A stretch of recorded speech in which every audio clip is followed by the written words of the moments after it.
Estamos na Fundação EDP, um lugar incrível que tem como missão contribuir para a melhoria da qualidade de vida das pessoas através de iniciativas sociais, culturais e científicas. Hoje connosco está Margarida Pinto Correia, diretora de Inovação Social da Fundação EDP.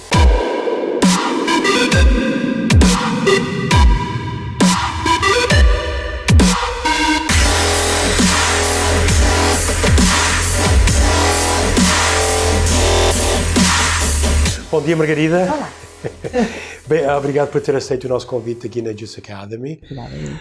Diga-me uma coisa, como é que é depois de 20 anos de estar na comunicação social, mudar para uma área tão diferente como é a área da solidariedade? Solidariedade. Eu sou solidária consigo. Obrigado. Sou solidária. Não, nós vamos conseguir. Solidariedade. Solidariedade teve a ver com o que lhe chamavam a jornalista com um coração grande?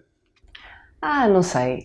Tem a ver com nós passarmos muitos anos a contar as histórias dos outros e a percebermos o mundo e a querermos contar a verdade sobre o mundo através de histórias e a páginas tantas sermos desafiados a fazer parte da história, porque podemos e porque temos essa ferramenta.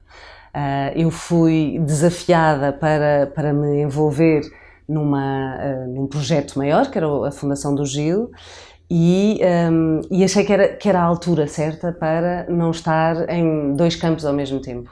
Porque durante muito tempo, enquanto estava exposta, enquanto comunicadora, chamavam-me às vezes para dar a cara por uma causa, vestir a camisola, não é? Vem aqui ser a nossa madrinha nesta causa, vem aqui só falar sobre isto para as outras pessoas prestarem atenção. E como eu era um cromo, isso resulta. E eu no Gil fiz exatamente a mesma coisa, fui buscar muita gente que era cromo, que estava ativo na comunicação social para dar a cara por nós.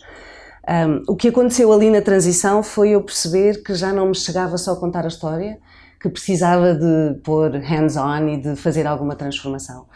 E quando me desafiaram eu disse que não, e demorou uma semana a mudar de opinião, portanto não sou assim uma pessoa muito sólida nas minhas opiniões, não, exatamente porque percebi que não tinha o direito de não tentar, que não tinha o direito de não experimentar e de não ver como é que funcionava.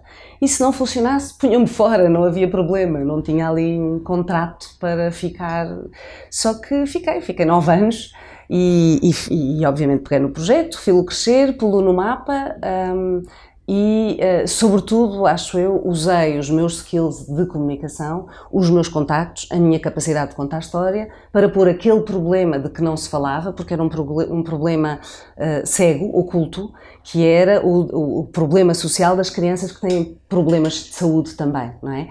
Chama-se saúde social a isto hoje em dia, mas em 2003 era um problema de que não se falava porque era invisível. Nós achamos todos que quem já está no hospital está a ser acompanhado, não precisa de uma preocupação social.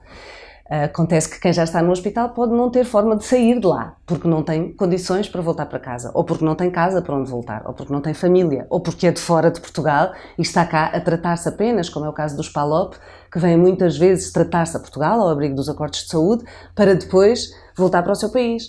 Mas se eu tenho uma doença crónica que me pede uma série de condicionantes de habitáculo e eu não tenho para onde voltar, começa a ser um problema. E começa a ser um problema que depois cria uma escala, não é? Porque estas crianças ficavam nos hospitais, os hospitais ficavam cheios, portanto outras crianças não tinham lugar.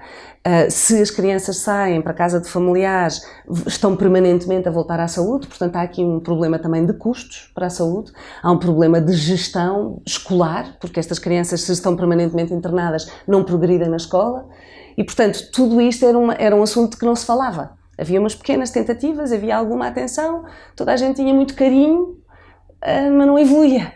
E foi a partir daí que eu me entusiasmei e que disse, ok, isto tem que mexer.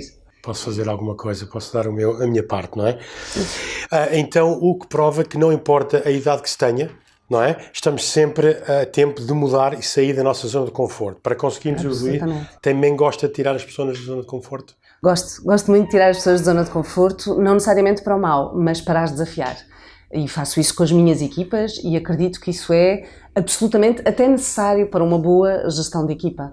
porque se nós estamos, sejam em pequeno ou em grande grupo, por exemplo, na Fundação do Gil, a páginas tantas, eu tinha uma equipa próxima de 8 pessoas, que eram todas mulheres e todas acima dos 40, que estavam juntas há mais de 5 anos. Isto é um problema, por melhor que esteja a funcionar, é um problema, conhecemos-nos bem demais, temos todas hormonas aos saltos, somos todas mulheres, e isto já é do passado, portanto posso falar disto com alguma à vontade, porque foi um homem, curiosamente, que veio a uma reunião, um novo administrador que entrou no meu conselho na altura e que me disse, estás tramada, porque eu lhe estava a dizer, não consigo sair daqui, sinto-me estagnada e não estou a conseguir reinventar-me. Isto já foi ao fim de uma série de anos na Fundação do Gil. E ele disse, pois tu estás tramada, porque vocês são 8 mulheres, todas juntas há mais de 5 anos e todas com mais de 40 anos. Tens que agitar isso, tens que mudar. E isto é uma noção que nós às vezes não ganhamos porque estamos confortáveis uns com os outros, já nos conhecemos há uma data de tempo, portanto eu já sei se tu não vens porque o teu filho ficou doente ou porque o teu marido te chateou, porque a tua mulher te fez não sei o quê ou porque não dormiste bem e eu já sei que tens insónias e portanto vou-te perdoar, e às tantas isto instala-se e começa a ser antiproducente, não é? Contraproducente. Depois também a capacidade que temos de dizer diretamente coisas assertivas uns aos outros, se estamos juntos há muito tempo, esmorece. E esmorece como os amigos que se cuidam, que têm alguma dificuldade em dizer coisas beras uns aos outros, mas que é preciso dizê-las. Se forem verdadeiramente amigos, têm de conseguir dizê-las. Pronto, e a forma como eu encontrei de dar a volta a isso foi, nós temos que permanentemente nos pôr em causa ao nosso status quo, seja de que tamanho for a equipa. E, portanto, anualmente fazíamos o exercício das cadeiras, que é, se eu não estivesse a fazer o que estou a fazer, o que é que eu quereria fazer aqui? Qual era o lugar que eu queria ocupar? E o que é que eu propunha para esse lugar? 2, a Margarida, porque tipo jogador de futebol a falar da Margarida fora de mim, a Margarida que é aqui a coordenadora disto e também um bocadinho motor, porque eu era um bocadinho motor daquela equipa de fazer acontecer, como todas as outras pessoas no mundo, têm uma única certeza, é que vai morrer um dia destes. E, portanto, eu posso cair para o lado amanhã. Se eu cair para o lado amanhã, nada disto deve parar. Seria muito mau sinal para a minha liderança se isto parasse. Portanto, o que é que vocês fazem se eu desapareço desta cadeira? Não é quem é que vem para esta cadeira, é como é que vocês reagem num primeiro momento e a médio e a longo prazo. Como é que isto está preparado? E começámos a fazer este exercício.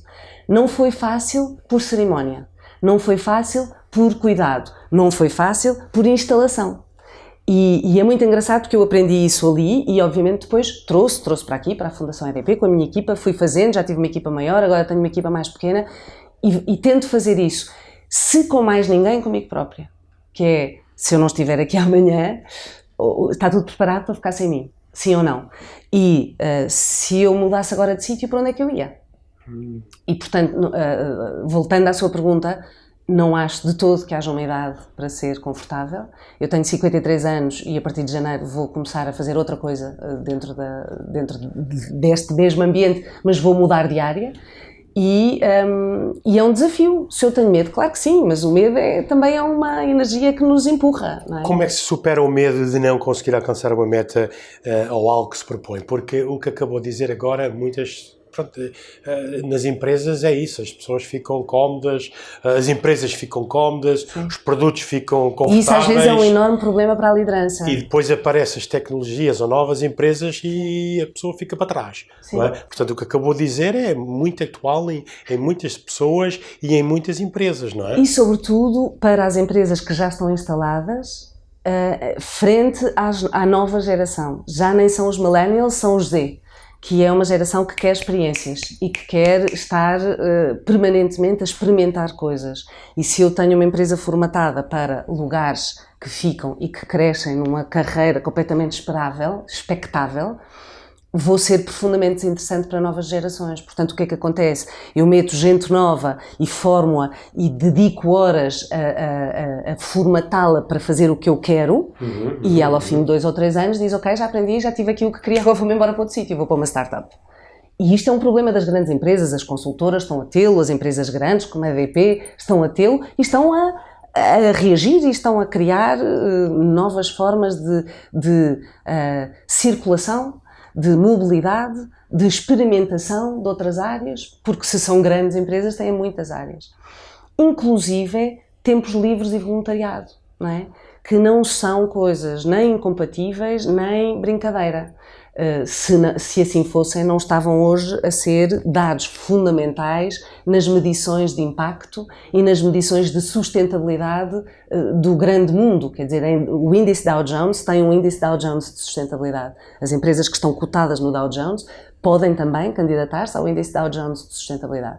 A EDP, este último ano, foi considerada a número 1 do mundo, já lá tinha estado, já tinha descido, já tinha andado ali nas 5 primeiras.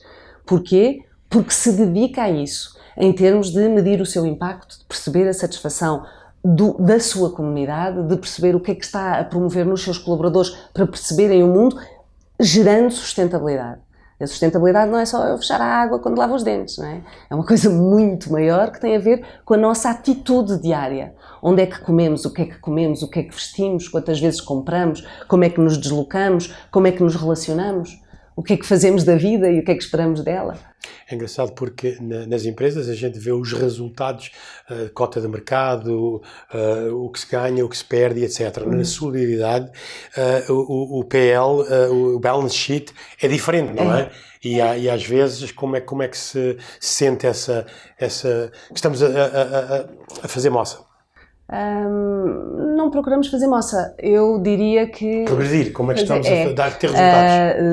Nós sentimos nós, quer dizer, qualquer pessoa envolvida com processos de solidariedade, que é diferente de sustentabilidade, são coisas diferentes. Mas a solidariedade sente-se e mede-se pelo bem-estar das pessoas. E não é só das pessoas de dentro, é das pessoas de fora, das pessoas com quem nós trabalhamos e das pessoas para quem nós trabalhamos. São duas ondas de impacto, não é? Quando se mede impacto hoje em dia, há os outputs e os outcomes, não é? Portanto, há os inputs, que é o que é que eu pus, há os outputs, que é quantas pessoas toquei, e depois os outcomes, que é de facto é o mais difícil de medir, que é o que é que eu provoquei com isto, daqui a quanto tempo é que eu vou medir e como é que eu vou medir, onde é que é tangível, não é?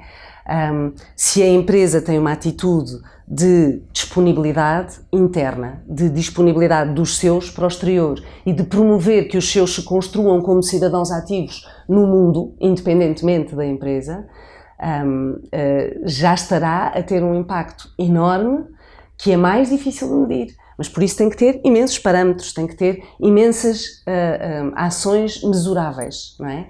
Na sustentabilidade a coisa é, apesar de tudo, um bocadinho mais fácil de medir, porque estamos a transformar hábitos também. Quer dizer, olhamos para os ODS, os Objetivos de Desenvolvimento Sustentável, propostos pela ONU, são 17, e são propostos de alguma forma por uma razão muito clara, que é, temos aqui um framework, uma grelha, que nos diz, se nós não fizermos isto até 2030, nós não vamos estar sequer no mesmo patamar. Portanto, não é objetivos para sermos melhorzinhos, não. É objetivos para, se queremos chegar a 2030, mais ou menos como estamos agora, e se queremos progredir, temos que cumprir uma evolução nestas 17 áreas. E é muito bom para cada um de nós, e eu acho que é uma coisa de cidadania mesmo. Cada um de nós pode ir à net, pode ir a qualquer sítio e imprimir, ou não imprimir, mas guardar bem visível, os 17 ODS e perceber o que é que são. É gráfico, é muito fácil de perceber. Acabar com a pobreza é obviamente uma coisa que qualquer um de nós sozinho não consegue, mas qualquer um de nós sozinho tem um impacto para esse fim. Eu não vou, no tempo real da minha vida, sozinha, acabar com a pobreza no mundo, não é? Acabar com a miséria. Não vou, se calhar no tempo real da minha vida poderia haver água potável em todo o mundo. Poderia, se conseguíssemos mover vontades políticas, porque não é mais nada, é só uma vontade política. E se eu levar água potável a todo o mundo, eventualmente eu estou a reduzir francamente a doença, porque 60 e tal % das doenças no mundo são doenças provocadas por inquinação, por más condições de higiene, por contágios, por desconhecimento e iliteracia para a saúde. Não é? Portanto, há toda uma evolução que nós precisamos ter a noção de que temos impacto e que podemos fazer. E com 17 objetivos, eu acho que a ONU terá pensado, a ONU não é uma entidade externa, as pessoas que trabalham e pensam na ONU, e pensar é muito importante, as empresas às vezes esquecem-se disto, pensar é profundamente importante, ter tempo para pensar e para cruzar pensamento, para bater pensamento. Alguém junto, em conjunto na ONU, definiu estes 17 objetivos, são a nossa maneira de comunicar ao mundo que há uma grelha de prioridades e que há uma forma de melhorarmos a nossa ação e que se todos colaborarmos nela, isto muda para melhor, ou pelo menos mantém-se como está, que já é, são pessoas a aplaudir o meu discurso. E merece aplaudir. Mas lutar contra a pobreza é muito interessante, essa situação, que todos podemos ter algum papel ativo em fazer isso. A nossa empresa, recentemente, fomos fazer uma viagem de incentivo ao Egito. Viemos a semana passada, estivemos lá durante uma semana e vimos aqueles pirâmides que estão lá há 5.000 anos. E o que os egípcios inventaram, o calendário, o alfabeto. As civilizações antigas têm essa maravilha e essa magia. Têm essa maravilha. Os pré-colombianos também. E depois nós vemos que não há água potável. E vemos que o lixo anda pronto, não há coleção de lixo. O mesmo elemento e que fez a maravilha. E maravilha. Muita pobreza, não é? E quando diz a vontade política, a gente diz assim, mas as pessoas estão que há 5.000 anos. Sim. Porquê é que isto não muda? Por causa da mesma razão que fez mudar pessoas.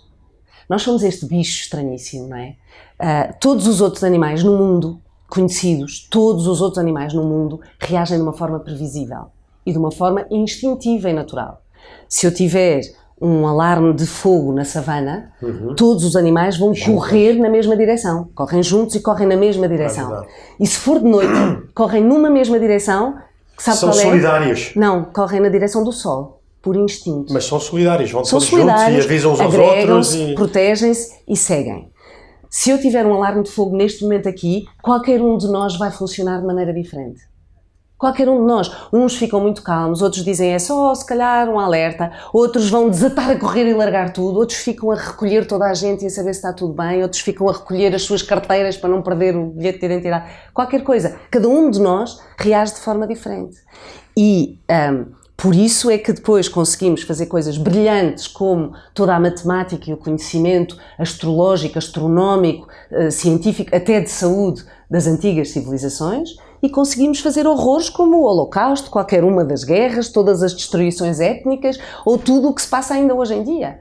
É claro que há imensos livros a falar disto e o Factfulness é um bom livro de positivismo e chama-se também Factfulness na versão portuguesa. E é um livro que, com pequenos dados e com pequenas agregações, nos dá imensas razões para sermos positivos em relação à vida. Pronto. Poderia ser uma Bíblia, mas, mais uma vez, existe depois a pessoa, não é? O género humano, que é super complicado. E, portanto, nós sabemos que se compararmos, num lato senso, a situação atual da humanidade com a situação da humanidade há 500 anos, estamos muito melhor. Matamos-nos muito menos, sofremos muito menos, estamos a morrer muito menos e muito mais tarde.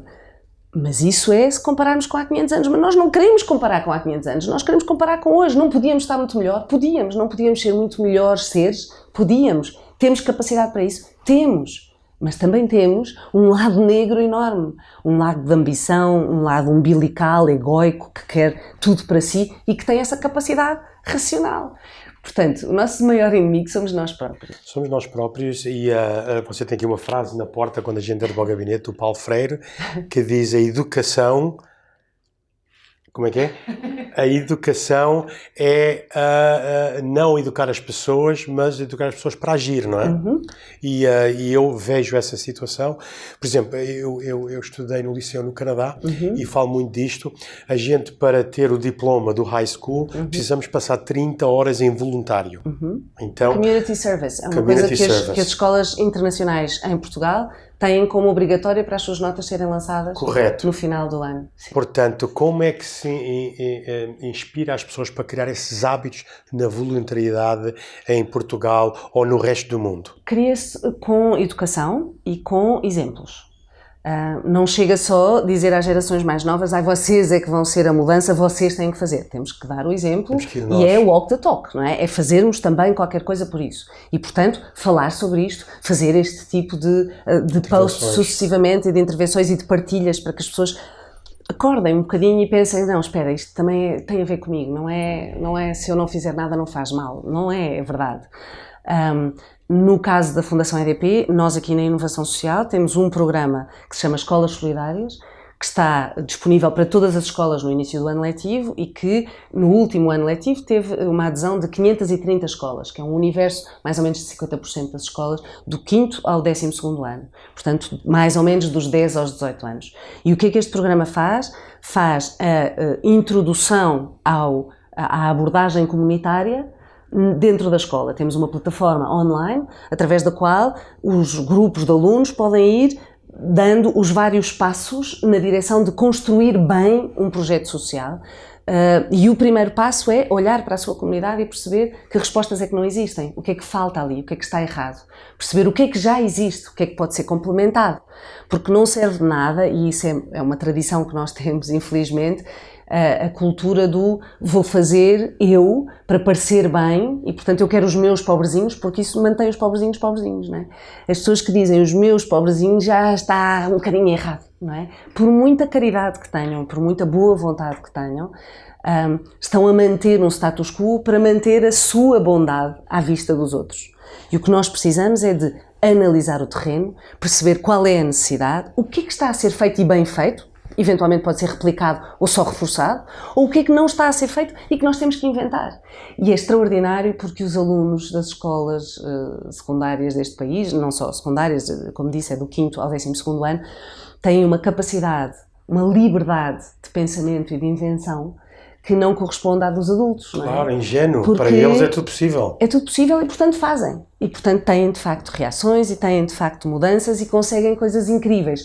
E, sobretudo, ao fim de um ano desta ação, têm a sensação neles próprios de, espera aí, eu montei isto, eu consegui fazer isto, eu medi o impacto disto, porque na plataforma tudo isto é agregado, portanto eles criam o sustento para aquele projeto, medem o impacto daquele projeto, contam as horas que aplicam àquele projeto para terem uma noção de balanço na sua vida e depois sabem o resultado que tiveram. E percebem que foram eles. Percebem que, espera aí, isto é verdade, eu faço a diferença, eu posso mudar. Exato. Isto é uma maneira de semear, eu chamo-lhe sementeira, gosto de pensar nele como uma sementeira, neste programa das Escolas Solidárias, porque é uma maneira de deixar bem claro em cada aluno, em cada pequeno cidadão, que ele pode levar consigo esta força de transformar. E, eventualmente, quando chegar à faculdade, terá outra atividade na associação de estudantes ou junto dos seus colegas e, quando for para o mundo laboral, será um cidadão mais ativo, mais responsável, que terá uma palavra a dizer nas eleições e fora delas, que terá alternativas para mostrar sem achar que não vale a pena, porque não vale a pena. Que é o que a maior parte das pessoas Como costuma dizer, é de pequenino que se torce o pepino, não é? Sim. Nós temos uma reunião na nossa empresa chamada Pré-Gerência e costumamos dizer, se a gente for a uma escola de crianças com 5 ou 6 anos e perguntarmos o que é que tu queres ser quando és adulto, e um vai dizer que quer ser piloto, quer ser astronauta, quero mudar o mundo, não é? E depois a gente diz, então, mas o que é que aconteceu dos 7 ou 8 anos aos 18? Agora a gente pergunta aos 18 anos, aos 20, o que é que tu queres ser? Não sei, não é? E são hábitos que é difícil o que é que acontece nesse período, nos exemplos que temos à nossa volta, para que essa, não é só aqui em Portugal, e no Canadá, nos Estados Unidos, na Espanha, onde eu já vivi, vê-se isso, não é? Nós somos um animal gregário, um animal de comunidade e, portanto, temos uma enorme necessidade de pertença. Eu preciso de pertencer a uma coisa que seja expectável para os outros e, portanto, que não seja muito perturbadora.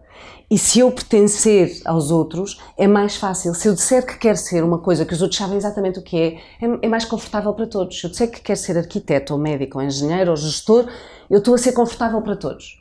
Se eu disser que quero ser um empreendedor social, já estou a ser assustador. Ou empreendedor. Artista. Ou empreendedor. Se eu quiser ser qualquer outra coisa. Mas a verdade é que hoje em dia, e eu disse isso aos meus filhos e repito sempre que posso, em ambiente escolar, e faço muita ronda pelas escolas neste projeto que estávamos a falar, nós valemos exatamente pelo que somos e pelo que formos perante os outros. O que é que isto quer dizer? Quando eles me dizem, mãe, mas eu gostava de ir para isto, mas toda a gente me diz que não tem saída.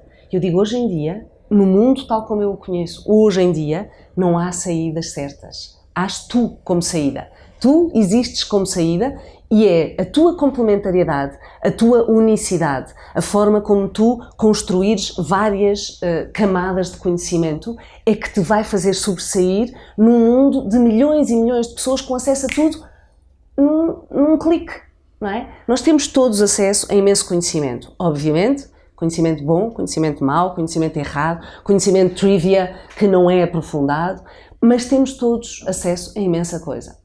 E, portanto, não é por aí, não é por dizermos que somos uma coisa formatada que nos vamos distinguir. E nem é, mesmo que queiramos ser únicos, um dos meus filhos está a estudar para ser ator. E ele queria ir para Nova Iorque estudar e o que eu lhe disse foi, não vejo mal nenhum em ir para Nova Iorque, a não ser financeiramente, mas não vejo mal nenhum em ir para Nova Iorque. Tens que ter a noção que miúdos giros e miúdos talentosos há milhões no mundo. Portanto, tu seres giro, claro que é meu filho, portanto eu acho que ele é giro. Que é o mais giro de tu todos. seres muito giro e muito talentoso, porque és meu filho. Não, mas pronto. Mas tu seres muito giro e muito talentoso é só uma condição igual a milhares de outros. Não é por aí que tu vais make it out there, não é? Tu vais make it out there porque vais ser único, porque vais ser extraordinário em alguma coisa, porque vais ser tu próprio. E esta é a enorme diferença em que eu posso ser historiador, posso ser geógrafo, posso ser técnico literário da Cochichina, não interessa. Se eu for extraordinário nisso, eu vou ser muito bom nisso e vou ter um papel no mundo. Se eu for banal e um gestor igual aos outros todos, eu vou ficar a secretariar alguém a vida inteira, com sorte.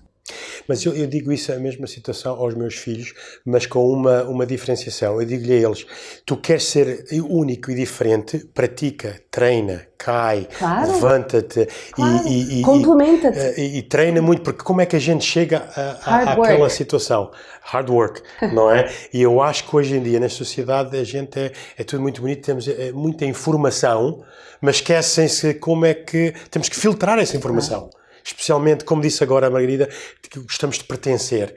Mas se a gente não pertence ou somos únicos, já somos outcasts, já somos diferentes e já não somos tão aceitos. E a juventude hoje em dia não sabe pensar por si própria, não é? Sabe? Nós também não sabíamos. É igual. Eu acho que é igual. Eu também não sabia, mas é o trial and error que a gente chega lá. Acho mesmo que a idade é uma coisa maravilhosa, não é? Quer dizer, tirando na força da gravidade e na cápsula, que é o corpo, não é? Eu isso não acho graça nenhuma à idade. Nenhuma. Nenhuma. A idade é ótima. A idade é ótima. Não. Estar constipada é pior ainda, mas a idade dá-nos, a nós, ser completo, uma complementariedade que não se pode ter aos 20. É óbvio que não se pode ter aos 20. Experiência, ter passado pelas coisas, ter observado nos outros as coisas. Temos que ter tempo para isso. E o tempo acumula-se, não é? Eu lembro-me de ser miúda e de olhar para a minha mãe e pensar, eu nunca lerei as coisas que ela leu, eu nunca terei a bagagem que ela teve, isto não vai nunca ser possível. E de facto não foi, porque ela era extraordinária nesse campo, mas hoje tenho a noção de que o tempo releva as coisas e o tempo deu-me outras armas e outras ferramentas e outras formas de acrescentar o meu conhecimento, que não li os livros todos que ela leu, mas leio os que posso, leio os que quero. E isso, estou em paz com isso. Quando eu tenho 20 anos não posso pensar assim. Tenho a voragem da vida, tenho a certeza de tudo e é normal ser assim. É bom ser assim porque senão também não tinha o coração para fazer as mudanças que a história universal nos mostrou que foram feitas por malta com 20, 30 anos, não foram feitas por senhores de 60, com algumas exceções. Exato. Honrosíssimas. Então não se deve abandonar a meta ao primeiro obstáculo. Não, de todo, nunca, nem ao primeiro nem a nenhum. Não, há aqui uma verdade que nós temos que dizer às pessoas mais Vamos novas a que nos isso. estão a ver, não é? Não vai nunca deixar de haver obstáculos, tá? Não, isto não vai ser fácil. Obstáculos são bons, não é? Nunca ninguém nos disse, e eu recentemente tenho passado umas fases na minha vida pessoal em que dei muito com esta imagem em mim, que é, nunca ninguém nos disse o que é que se passa dentro do casulo. Nunca ninguém nos disse. Nós sabemos que entra uma lagarta, que sai uma borboleta, usamos essa imagem muitas vezes. Não, isto é a transformação porque depois vai ser maravilhoso. Isto é porque astrologicamente agora não sei o quê, os planetas estão todos não sei o quê. Percebemos tudo. Mas ninguém nos diz o horror que é ser esmagado. Ninguém nos diz. E dentro do casulo não há grandes... Quer dizer, eu pelo menos não tive acesso a grande conhecimento sobre a confusão que é para aquela lagarta transformar-se em borboleta. E a dor que deve ser. E a coisa horrível, a gente vê nos filmes de ficção, não é? Quando os monstros se transformam e saem coisas. E às vezes é para luz, às vezes é para bom, outras vezes é para monstros horríveis, outras vezes é para Hulks que até são bonzinhos, coitadinhos. Pronto, mas isto para dizer que isto passa-se connosco. E vai-se passar ao longo da vida toda. E vai-se passar de cada vez para uma etapa diferente. E essa etapa chega porque nós precisamos dela para ser úteis a mais qualquer coisa. Há um propósito em tudo, e nisso eu acredito inabalavelmente. É uma palavra de que eu gosto, inabalável, porque acho que é o fio condutor da vida. Nós vamos sempre ser transformados com um propósito maior, e é um propósito universal, e isso é extraordinário, fazer parte, não é? Claro. Recentemente, há poucos anos, conseguiu finalmente destacar-se no estudo do genoma humano a poeira das estrelas. Faz todo o sentido, nós somos todos parte de um todo, não é? E esse todo vai continuar, independentemente de nós. Portanto, temos que não nos dar demasiada importância e não dar demasiada importância ao momento. Claro que isto é muito fácil de dizer, muito mais difícil de viver. Vivê-la, exatamente. Muito mais difícil. Mas se tivermos esta noção de, ok, é um processo, isto é horrível, mas eu vou por algum caminho, isto faz sentido para alguém, ajuda-nos, não é? Claro, faz-nos mais forte, não é? E aviva a luz ao fundo do túnel. Exatamente, nós estamos a dizer no futebol, então tens a bola e não tens defesa e não tens guarda-rede e marcaste o gol. Vale alguma coisa esse gol? Não houve dificuldade, não houve obstáculo, não te mandaram abaixo, não levaste nas canelas. Tem menos graça. Tem menos graça, não tem graça nenhuma. Tem menos graça e não faz de nós um melhor jogador. Não houve luta, não é? Não faz de nós um melhor jogador. E então, na sua experiência da Fundação GEL, por exemplo, o que é que lhe deu mais luta que hoje vê que se concretizou? Porque às vezes esses exemplos é de onde nós aprendemos, não é? Ou noutra área específica, ou aqui na a transformação do conhecimento, no caso do Gil, há uma coisa fundamental que mudou nos últimos 10 anos, que é ter sido posto na agenda política, na agenda social, os cuidados continuados paliativos pediátricos, que era uma coisa que era tabu, que não se falava, que não existia. Eu cheguei a ter um hospital onde íamos montar 2 quartos de paliativos pediátricos, que a equipa se juntou para que nós não o fizéssemos, portanto um médico tinha aceito e a equipa disse não queremos essa responsabilidade, não sabemos fazer isso. Isto era um medo.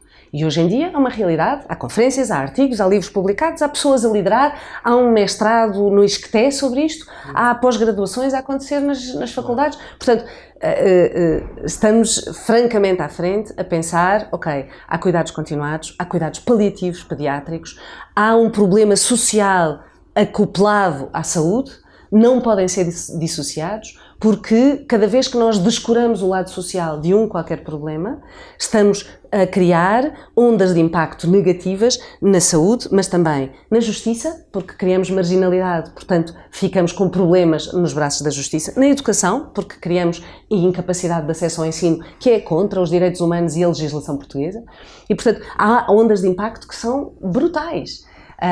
E isto ser uma agenda e hoje em dia ser conversado e ser falado, para mim é uma vitória que não fomos nós que a fizemos, mas nós ajudámos a empurrá-la, ajudámos a pôr o tema na agenda, e isso é muito importante. E ao aceitar este novo desafio na EDP, sente que foi um salto na sua carreira e uma oportunidade de ajudar ainda mais os outros? Eu vi-o como isso. Mais uma vez, quando me desafiaram, disse que não.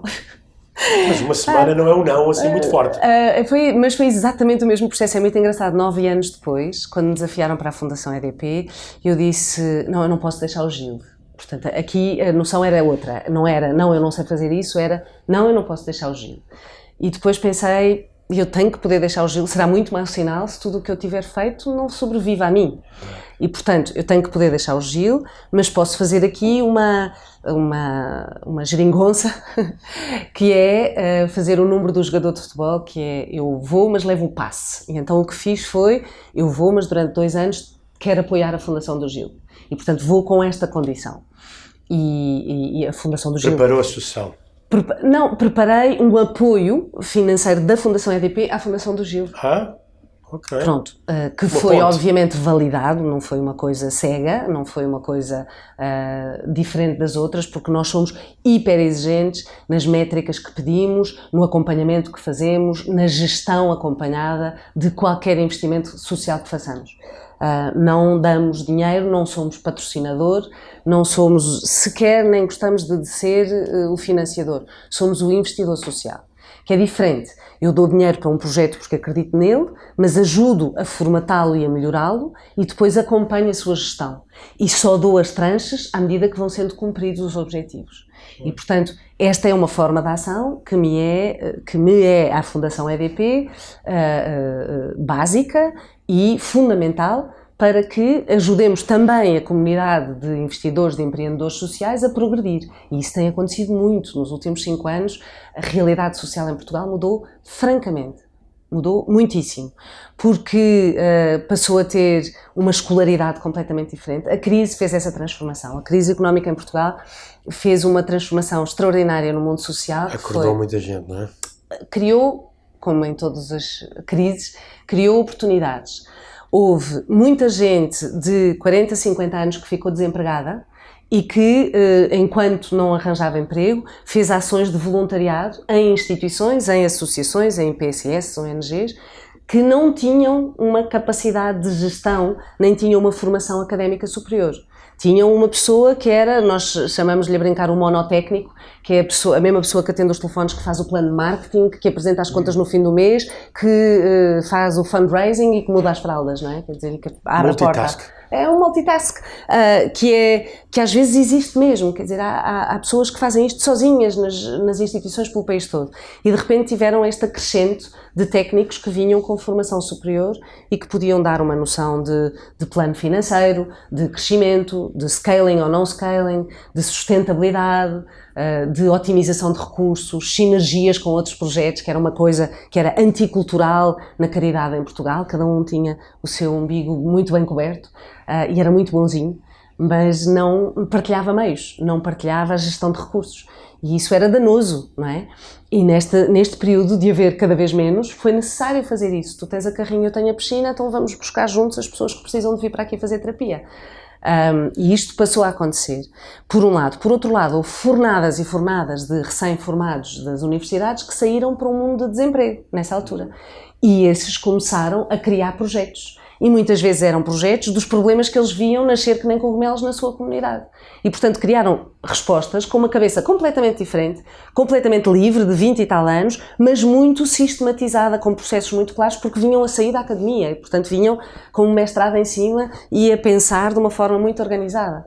E isso deu ao mundo social um empreendedorismo, uma capacidade de trabalhar no investimento social, no investimento para o impacto, que é uma novidade, de que Portugal foi piloto para a Europa, não é? Nós temos sido o POIS, os fundos do Portugal Inovação Social 2020, foram um piloto para a Europa deste investimento partilhado.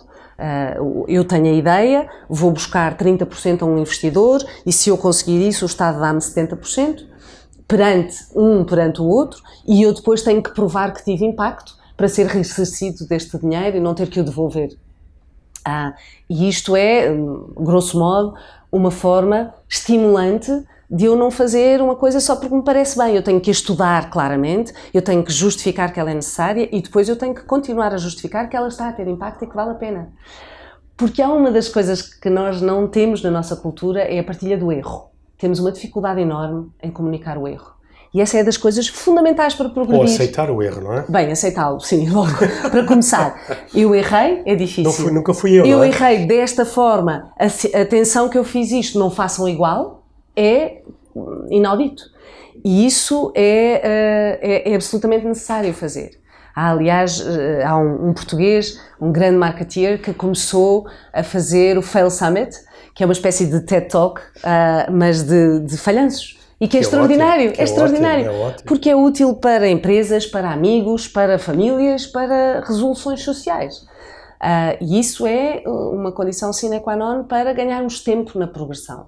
Aquilo que nós, politicamente em Portugal, nos queixamos de ser pouco feito, que é, eu muitas vezes vou fazer um processo que, por exemplo, a Dinamarca já fez esse processo, já fez os erros, já aprendeu com os erros, já emendou e já vai ali.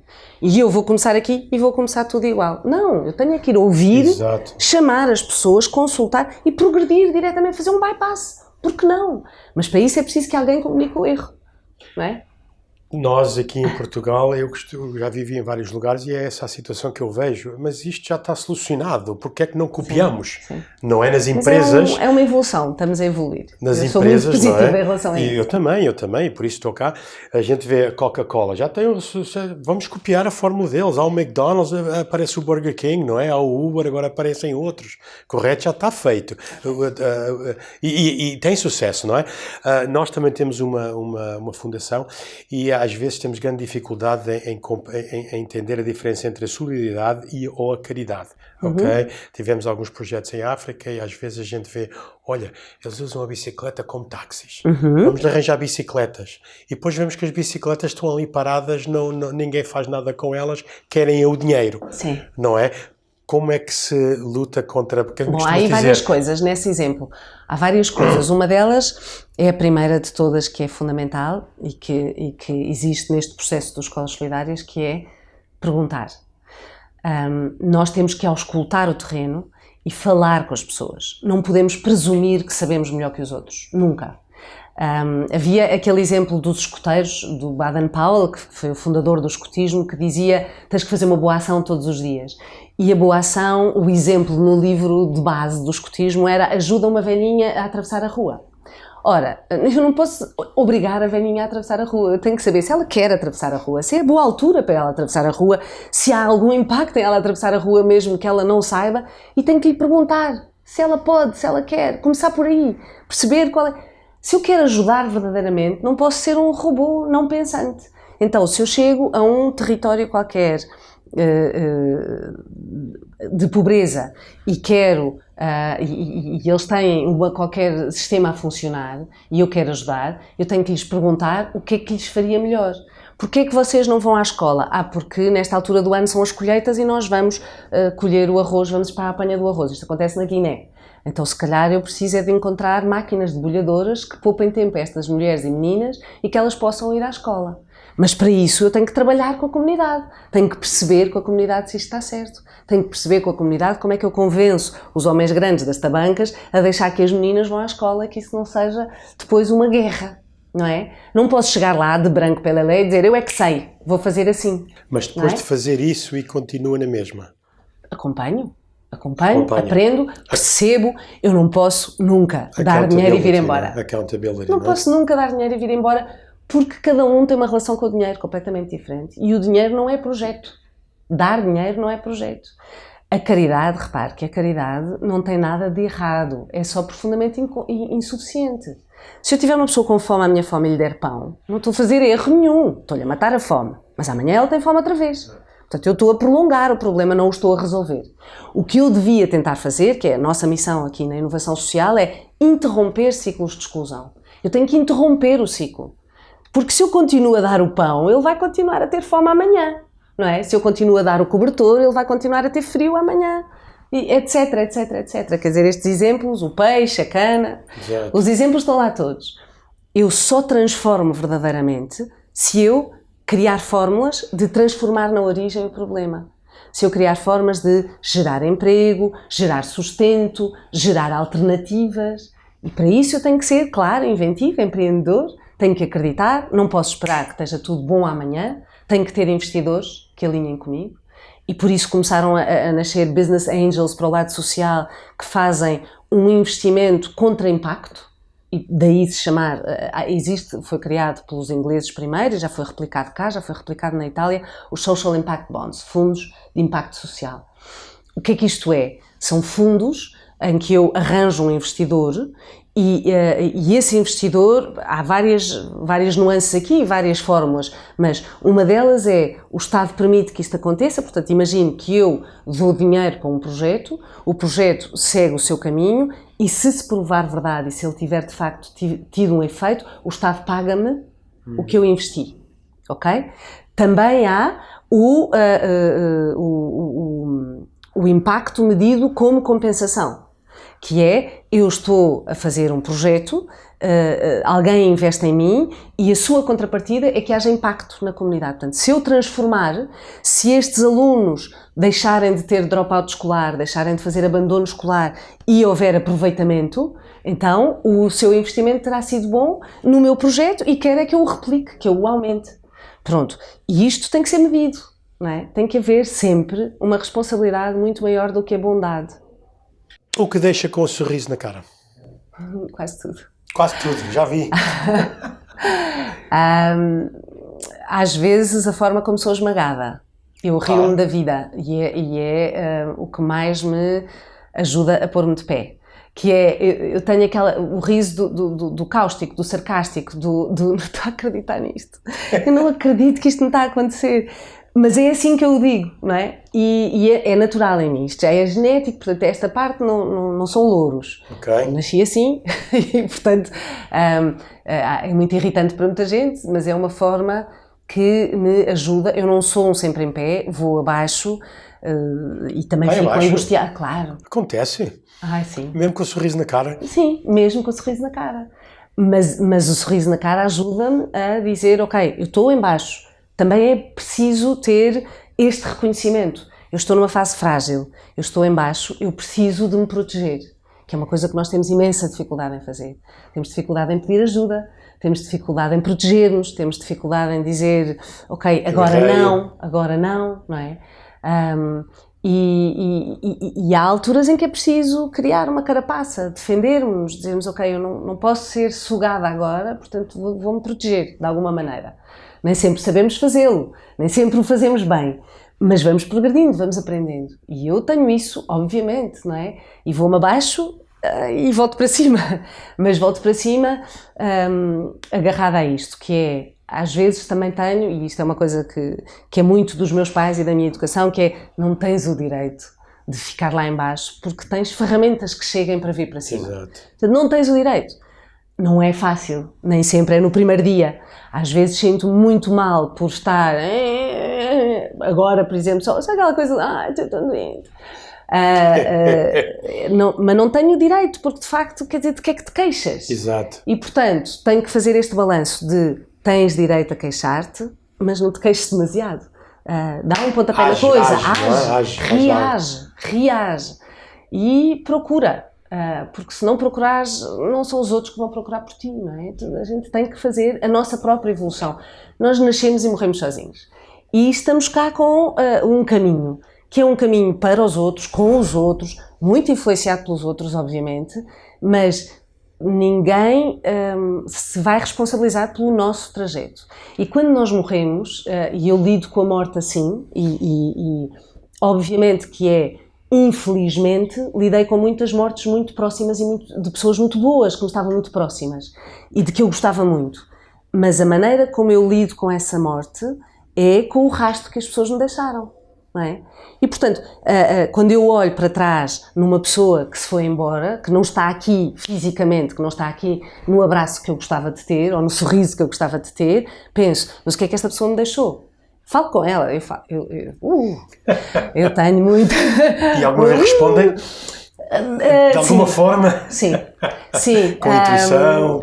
Com intuição, com sinais, com luz, não é? Com coisas que fazem sentido fora de tempo, que é muito engraçado. Eu costumo brincar e chamar-lhe o supremo jogo do universo, que é aquela coisa que... Uau, como é que esta pessoa me veio fazer sentido agora, depois daquilo que se passou e depois de não sei o quê. Ainda ontem falei nisso, hoje fez sentido. Este género de coisas, se nós estivermos atentos, são extraordinárias. Exato. Mas nós, se estivermos derrotistas e isto é tudo horrível, as pessoas são todas más, isto está-me tudo a acontecer a mim, claro que vamos cada vez mais para baixo e ficamos fisicamente doentes, claro. As doenças que nós temos são espelho da nossa energia. não é? E do que nós não, pensamos, elas não é? estavam cá dentro originalmente. Exato. Elas chegam a nós e ficam em nós ou desenvolvem-se em nós porque a nossa condução elétrica dentro do corpo disfunciona. E isso cabe-nos a nós contrariar. Não sei se já estou a ir assim um bocadinho. Não, está ótimo. E o grande objetivo destas entrevistas que eu estou a fazer é essa a mensagem que nós queremos passar, que pessoas de sucesso ou lugares de responsabilidade e que têm feito alguma obra, é trabalho, é força de vontade, eles vão-se abaixo, eles têm medo, são persistentes, continuam. E é essa a mensagem que eu quero passar e o mais importante de todas, porque nós não somos diferentes dos outros. Não, e não há somos nenhum, todos, nascemos todos com a mesma capacidade, depois obviamente uns temos mais ferramentas que outros, na educação, nos acessos, na disponibilidade, na saúde, em tudo o resto. Mas podemos procurar essas ferramentas, não é? E é muito importante, há aqui uma máxima que para mim é fundamental e nestes últimos anos, com o crescimento do terrorismo, para mim foi, e dos medos, para mim foi cada vez mais importante dizê-lo, que é o medo só se combate de uma forma, com conhecimento. A única arma que combate o medo não é mais medo, nem é a arma física, é o conhecimento.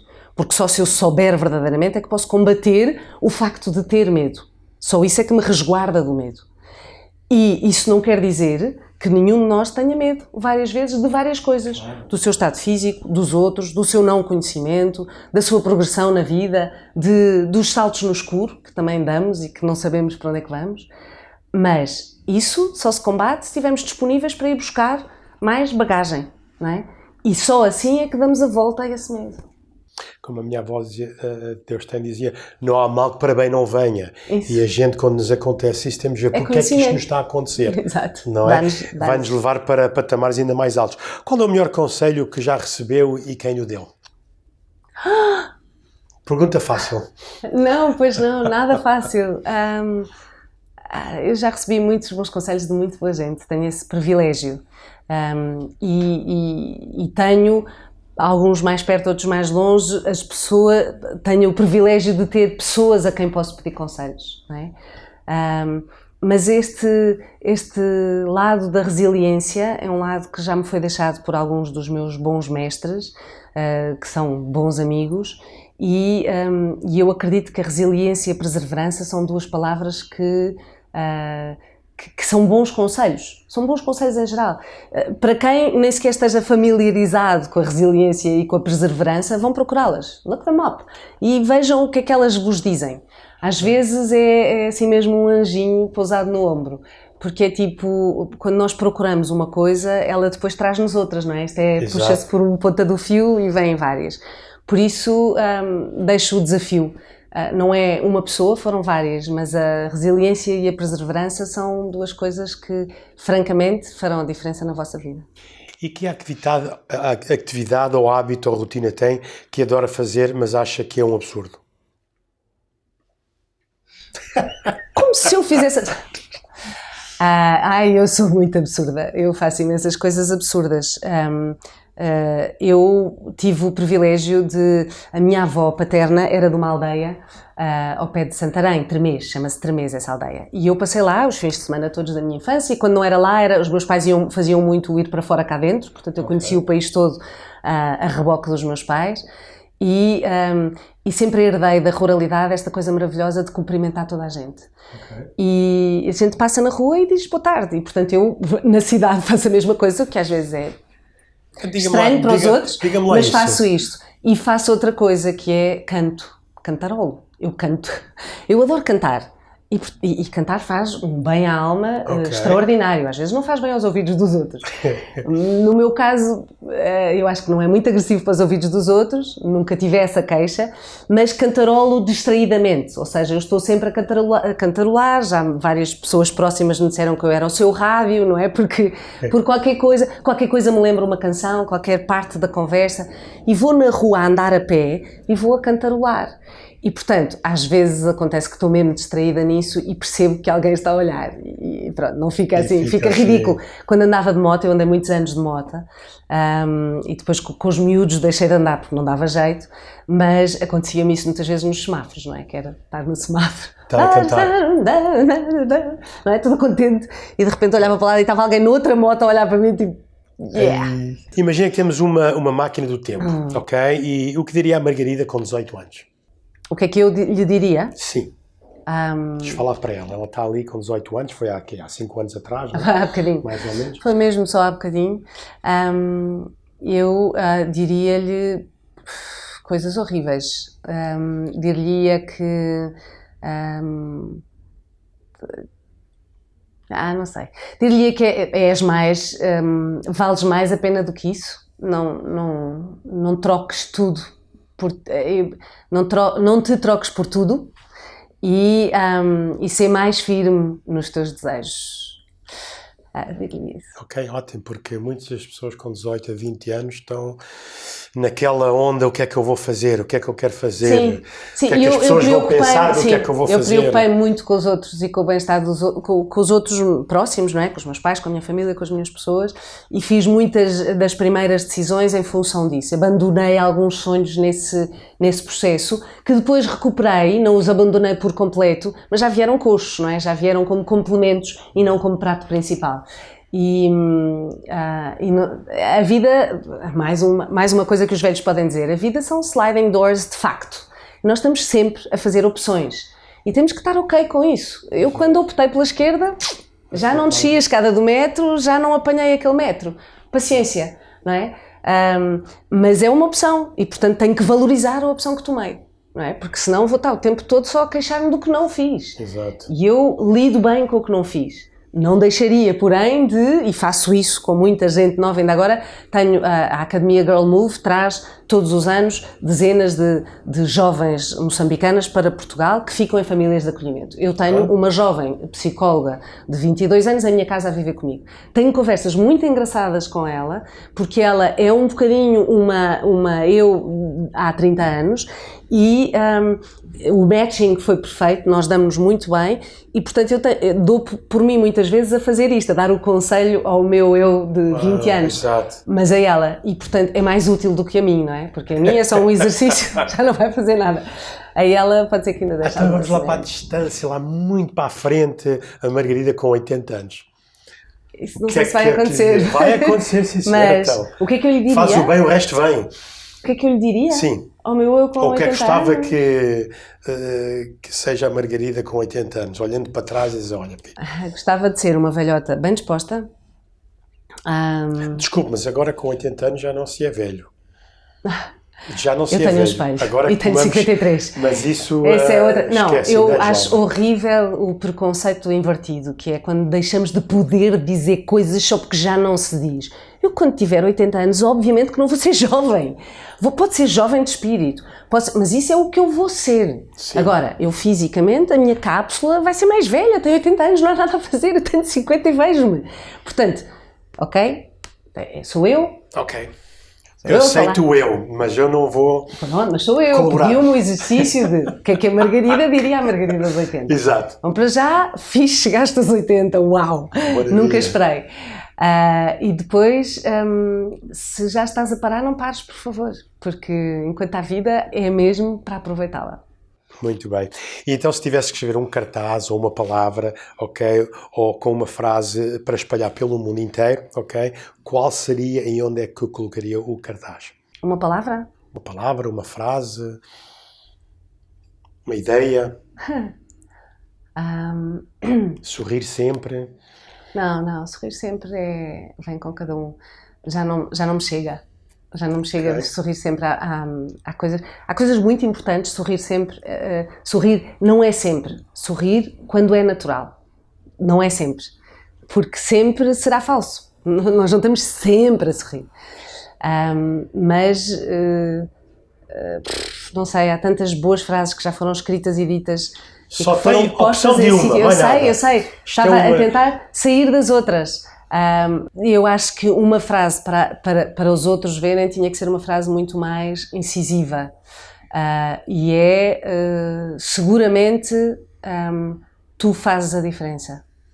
Eu acho que isto é muito importante. O Gandhi disse, be the change you wanna see.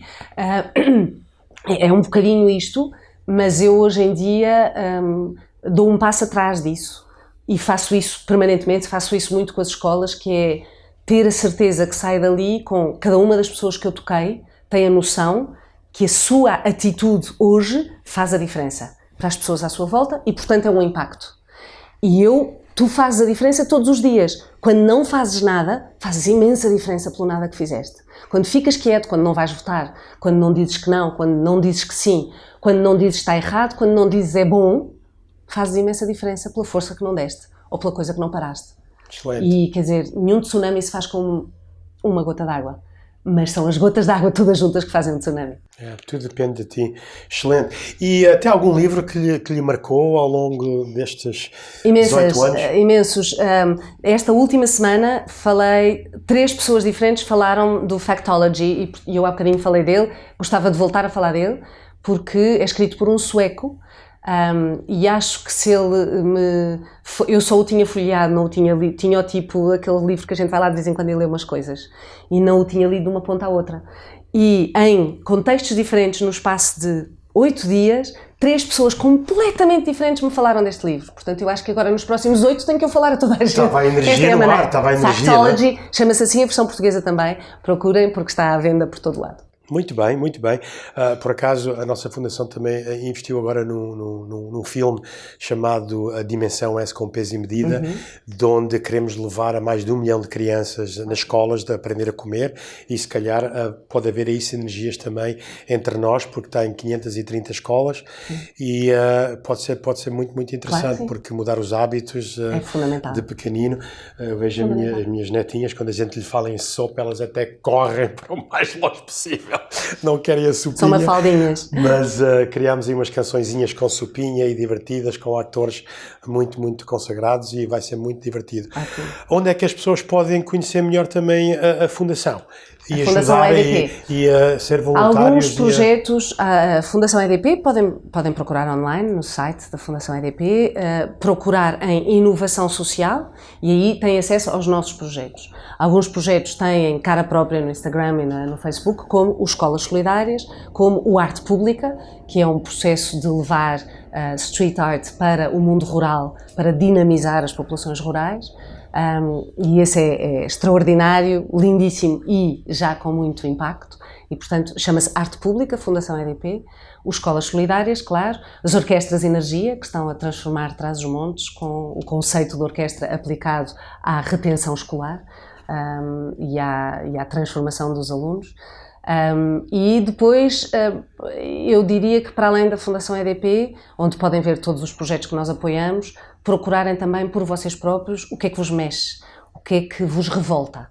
O que vos revolta será provavelmente a área onde quererão pôr a mão, onde quererão mexer em voluntariado ou até profissionalmente, mas podem experimentar em voluntariado e depois evoluir para um lado profissional. Por isso, não deixem de perguntar. As juntas de freguesia hoje em dia, todas elas têm acesso às instituições que estão a trabalhar na sua zona e aos projetos que ali são necessários. E, obviamente, as câmaras municipais têm bancos de voluntariado, portanto, não é difícil começar, é só dar trabalho. Mas tudo dá trabalho. Imaginem lá o trabalho dos pulmões todos os dias e do coração. Exato. A gente e ninguém lhes dá vestinhas. Não tem que ser bom para começar, mas tem que começar para ser bom. Isso. Ok, não tem que ser bom para ajudar, mas tem que começar para poder ajudar, não é? Muito obrigado por este tempo ter seu. Ok, eu continuava aqui a falar o dia todo. Não podemos. Mas tenho umas ideias espetaculares e se as pessoas tomarem isso a peito, eu acho que Portugal pode continuar a dar um grande exemplo para o resto do mundo. Portugal é extraordinário. Muito obrigado. Obrigada.